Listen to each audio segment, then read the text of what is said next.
జెలెన్స్కీకి అయితే ట్రంప్ మరొక షాక్ అయితే ఇచ్చాడు. ఇప్పుడు ఉక్రెయిన్ ఆక్రమణకు కారణమైన నాయకులపై దర్యాప్తు కోసం ఏర్పాటు చేసిన మల్టీనేషనల్ గ్రూప్ నుంచి అమెరికా వైదొలగింది. వాస్తవానికి ఈ గ్రూప్ రష్యా అధినేత పుతిన్పై విచారణ జరపాల్సి ఉంది. దీంతో the international centre for the prosecution of crime of aggression against Ukraine నుంచి అగ్రరాజ్యం వైదొలగింది.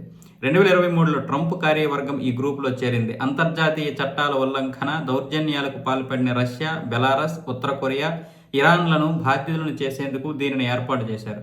ఈ గ్రూప్ మాతృ సంస్థ అయిన the European Union agency for criminal justice కోఆపరేషన్కు సోమవారం మెయిల్ రూపంలో అమెరికా ఈ విషయాన్ని వెల్లడించవచ్చని సమాచారం. ఉక్రెయిన్ రష్యా యుద్ధం వ్యవహారంలో అమెరికా చాలా వేగంగా నిర్ణయాలు తీసుకుంటుంది. వేగంగా కాల్పుల విరమణ అమలు చేసేందుకు మంగళవారం ట్రంప్ నేరుగా రష్యా అధినేత వ్లాదిమిర్ పుతిన్తో ఫోన్లో చర్చలకు సిద్ధమయ్యారు.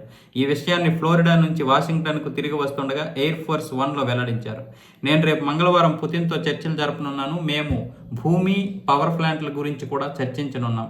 కొన్ని ఆస్తులను రష్యా, ఉక్రెయిన్ మధ్య విడదీయడంపై ఎప్పటికీ మాట్లాడాను అని ఆయన వ్యాఖ్యానించడం ఒక ఆంగ్ల వార్తా సంస్థ రాయిటార్స్ అయితే పేర్కొంది. ఇప్పటికే ఉక్రెయిన్ విషయంలో అమెరికా తన విధి విధానాలేంటో బయట పెట్టింది. మొన్న కూడా అమెరికా వచ్చినటువంటి జెలెన్స్కీతో యుద్ధం మొదలైన మాటల యుద్ధం నుంచి కూడా మొత్తానికి అప్పటి నుంచి అంతకు ముందు నుంచి కూడా జెలెన్స్కీ ఒక నియంత అంటూ ట్రంప్ పేర్కొనడం, అలాగే ఉక్రెయిన్కి అమెరికా సహాయం ఆపేయడం, మళ్ళీ సైనిక సహాయాన్ని పునఃప్రారంభించడం, ఇలా రకరకాలుగా ఇబ్బందులు చేస్తున్నటువంటి ట్రంప్ అయితే ఇప్పుడు జెలెన్స్కీకి మొత్తం అవగతం అయిపోయింది.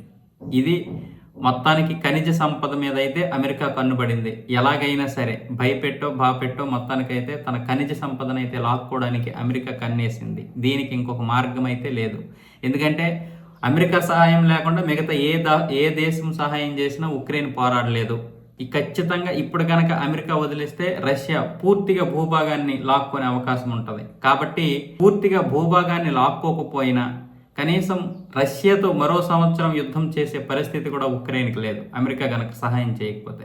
కాబట్టి ఇప్పుడు అమెరికా ఏం చేసినా సరే జెలెన్స్కీ తల వంచాల్సిందే.